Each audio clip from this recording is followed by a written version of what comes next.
Polemik bantuan 30 ton beras dari Uni Emirat Arab untuk korban banjir yang dikembalikan oleh Wali Kota Medan membuat Menteri Dalam Negeri Tito Karnavian memaparkan duduk perkaranya. Tito bilang bantuan itu bukan berasal dari pemerintah Uni Emirat Arab, melainkan dari The Red Crescent atau semacam Palang Merah Indonesia. Dengan alasan belum ada peraturan jelas tentang mekanisme bantuan dari asing, Tito menyebut beras tersebut diserahkan ke Muhammadiyah Medical Center untuk dibagikan kepada korban banjir Medan. Ya, kemudian beras ini diserahkan kepada atas kesepakatan, kemudian diserahkan kepada Muhammadiyah Medical Center dalam rangka bencana ini. Muhammadiyah membuat suatu center untuk kemanusiaan di Medan, dan itu beras ini sekarang sudah ada di tangan Muhammadiyah, dan nanti Muhammadiyah yang akan membagikan kepada masyarakat. Sementara itu, Gubernur Sumatera Utara Bobi Nasution memastikan bantuan beras 30 ton dari Uni Emirat Arab tetap akan disalurkan kepada korban banjir di Kota Medan dan tidak dikembalikan ke negara asalnya. Kata Bobi, bantuan tersebut sudah diperiksa dan dipastikan bukan bantuan antar negara. Menurutnya, bantuan bencana dari negara lain harus diserahkan terlebih dahulu ke pemerintah pusat. Namun bantuan yang bersumber dari organisasi dapat diterima dan disalurkan. Untuk bantuan internasional yang bersifatnya negara ke negara, GPG, itu memang mekanismenya melalui pusat. Kami daerah hanya akan menerima yang disalurkan dari pemerintah pusat. Kalau dari NGO, kita diperbolehkan menerima, namun akan disalurkan melalui NGO yang mungkin yang ada di sini. Di sisi lain, Ketua DPP PDI Perjuangan bidang penanggulangan bencana Tri Risma hari ini bilang bantuan untuk warga terdampak bencana di Sumatera harus disalurkan secepatnya tanpa harus memandang asal-muasal pemberi bantuan. Nah, karena itu secepatnya bantuan itu harus didorong gitu. Secepatnya siapapun yang memberikan bantuan itu kita tidak usah ini siapa dulu, ini siapa. Tapi harus secepatnya didorong minimal untuk membangunkan semangat mereka gitu. Sebelumnya Wali Kota Medan Riko Waas menerima bantuan logistik dari pemerintah Uni Emirat Arab untuk korban banjir di Medan. Bantuan diserahkan langsung Wakil Duta Besar Uni Emirat Arab di Posko Bantuan Bencana Kota Medan. Namun Pemkot Medan memutuskan mengembalikan bantuan itu. Wali Kota Medan bilang keputusan itu diambil setelah pihaknya berkoordinasi dengan Badan Nasional Penanggulangan Bencana. Tim Liputan Kompas TV.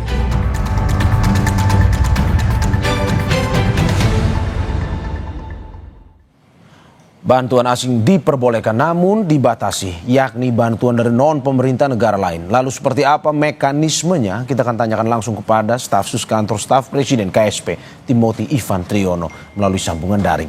Selamat pagi Mas Timothy. Selamat pagi Mas. Terima kasih sudah bergabung di Dialog Sapa Indonesia pagi pada hari ini. Mas, kalau kita melihat benarkah, ini langsung to the point aja, benarkah bantuan asing tidak diperbolehkan diterima di Indonesia atau seperti apa aturannya?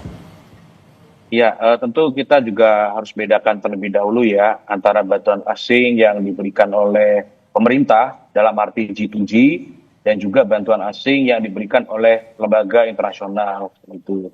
Nah, sebetulnya kalau untuk bantuan dari negara asing dalam arti pemerintahnya, memang kan kebijakan dari Bapak Presiden yang sudah berulang kali disampaikan oleh Pak Mensesnek, berulang kali disampaikan oleh Pak Menlu bahwa Indonesia saat ini masih sanggup untuk menangani bencana sehingga kami belum menerima bantuan dari negara asing ya.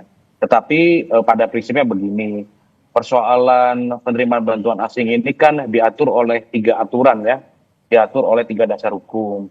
Pertama adalah Undang-Undang Nomor 24 Tahun 2007 tentang penanggulangan bencana, lalu ada PP Peraturan Pemerintah Nomor 23 Tahun 2008. Dan juga ada peraturan BNPB nomor 6 tahun 2018 yang mana di situ sudah dijelaskan dengan detail mekanismenya lalu juga prosesnya gitu ya.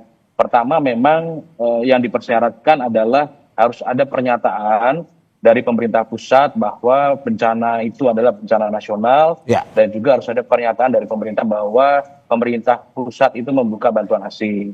lalu baru dari para negara sahabat ini mengajukan usulan bantuannya apa, lalu dari usulan itu dikaji, dinilai Oke. oleh BNPB dan juga Kemenlu, lalu baru diverifikasi apakah bantuan tersebut sesuai dengan apa yang kita butuhkan. Nantinya bantuan itu memang diserahkan langsung ke posko nasional dan lalu posko nasional yang mendistribusikan di posko Oke, penanganan bencana berarti di tingkat daerah. pemerintah negara luar tidak boleh ataupun sama sekali tidak bisa diterima ya bantuannya, tapi hanya lembaga internasional, begitu seperti maksudnya? Betul, selama ini pemerintah belum menerima bantuan dari pemerintah negara sahabat begitu. Oke, Tapi tapi- kalau oke. lembaga internasional misalkan seperti yang terjadi di Medan itu, Ya, kan itu ternyata dari Red Crescent ya atau Bulan Sabit Merah semacam PMI-nya, yang mana itu adalah non-government organization. Nah itu sudah disalurkan dan tidak ada masalah, meskipun sempat ada dinamika ya, tapi kan akhirnya bantuan beras itu sudah bisa diterima oleh Muhammadiyah dan sudah tersalurkan dengan baik kepada masyarakat terdampak bencana Oke. di sana begitu. Oke, tapi Mas kalau kata Mendagri kemarin bantuan lembaga internasional pun ada batasnya sebenarnya.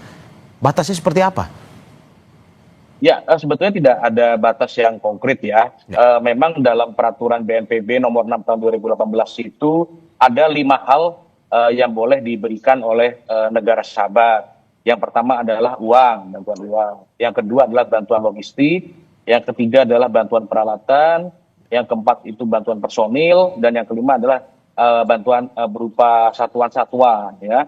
Artinya hanya 5 hal ini yang boleh diterima oleh kita sebagai negara penerima. Ya. Bantuan uang ini pun nanti harus dikaji oleh BNPB terlebih dahulu, diverifikasi oleh BNPB bersama Kementerian Luar Negeri dan juga Kementerian Keuangan. Lalu bantuan logistik pun juga harus ditinjau dulu oleh pemerintah apakah bantuan logistik tersebut sudah sesuai dengan yang dibutuhkan oleh negara. Ambil contoh misalkan bantuan obat-obatan. Di dalam peraturan itu dipersyaratkan bahwa obat-obatan dari negara sahabat yang akan diberikan kepada Indonesia itu expired date-nya itu sekurang-kurangnya minimal 2 tahun sejak 2025. Artinya expired date 2027 lah yang bisa diterima di Indonesia. Jadi ada limitasi seperti itu, bukan berarti kita membatasi negara sahabat, oh kamu nggak boleh nyumbang ini, itu bukan. Tetapi memang ada aturan dasar hukumnya yang mana hanya 5 hal yang diperbolehkan diterima oleh Indonesia dan tentu ada ketentuan-ketentuan teknis dan ketentuan-ketentuan detail lainnya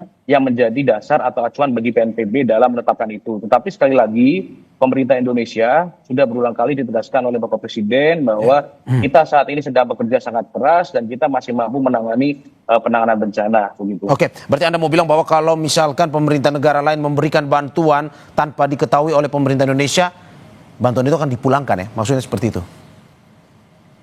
Kalau misalkan bantuannya dari pemerintah negara sahabat, tentu ini akan dikomunikasikan dengan perwakilan diplomatik mereka di Indonesia. Lalu juga Kemenlu melalui perwakilan Indonesia di negara sahabat juga akan dikomunikasikan terlebih dahulu. Pada prinsipnya memang untuk bantuan dari pemerintah negara sahabat, Indonesia belum menerima. Demikian, Mas. Oke, Mas, kalau kita lihat lembaga internasional kemarin dibantu terus penyaluran bantuan tersebut pada akhirnya melalui lembaga di Indonesia, salah satunya Muhammadiyah. Apakah memang tidak bisa misalkan dari lembaga internasional langsung ke pemerintah secara langsung seperti itu atau bagaimana, Mas? Iya, kan tentu begini ya, penyaluran bantuan itu banyak macamnya dan bentuk kolaborasi pemerintah itu banyak jenisnya. Misalkan bantuan itu diberikan kepada Muhammadiyah, tetapi ketika hendak menyalurkan itu pasti kan organisasi Muhammadiyah membutuhkan data dari pemerintah. Mana nih daerah-daerah atau warga yang membutuhkan bantuan. Itu salah satu bentuk kolaborasi yang paling minim ya. Lalu tentu juga untuk penyalurannya butuh pengawalan dari aparat TNI Polri ya. Ini salah satu bentuk kolaborasi juga. Lalu juga untuk mendistribusikan ke daerah yang terisolir pasti butuh bantuan dari BNPB untuk menggunakan helikopter. Jadi bentuk kolaborasi ini banyak dan salah satunya adalah dengan kolaborasi dengan pemerintah daerah dan juga KL. Jadi tidak melulu harus diterima oleh posko daerah, karena balik lagi itu ada mekanismenya, Mas. Ada mekanismenya. Tetapi Pak Presiden sudah menjelaskan bahwa bantuan ini harus disalurkan tanpa adanya hambatan birokrasi. Sehingga pada saat kemarin ada masalah, ada dinamika ya, ada pernyataan dari Wali Kota Medan, langsung kita antisipasi dengan baik, kita carikan solusi penyelesaiannya. Agar bantuan yang sudah ada di Indonesia ini bisa segera diberikan kepada yang berhak begitu. Oke. Mas, kalau kita bertanya lebih detail, karena kemarin kan kita tahunya soal bantuan di Sumatera Utara. Tapi kalau dari data pemerintah sendiri, ada atau tidak sebenarnya bantuan-bantuan yang sudah masuk tapi akhirnya dikomunikasikan lagi dengan pemerintah atau di perwakilan pemerintah dari negara lain itu? Kalau hal detailnya tentu saya harus cek lagi ya, lebih dalam. Tetapi pada prinsipnya kan Sumatera Utara ini menjadi contoh ya bahwa bantuan dari lembaga internasional itu juga bisa disalurkan tentu dengan mekanisme khusus, tentu dengan komunikasi yang intens. Ya. Artinya apa? Jangan sampai lembaga internasional ini juga mendapati hambatan birokrasi. Jangan sampai niatnya membantu malah kita repotkan kan begitu. Itu komitmen sudah jelas. Tetapi pada prinsipnya begini, semua bantuan ini tetap harus dimonitor, tetap harus dikanalisasi ya, supaya tidak terjadi peristiwa yang tidak kita inginkan. Misalnya nanti bantuannya tidak tepat sasaran.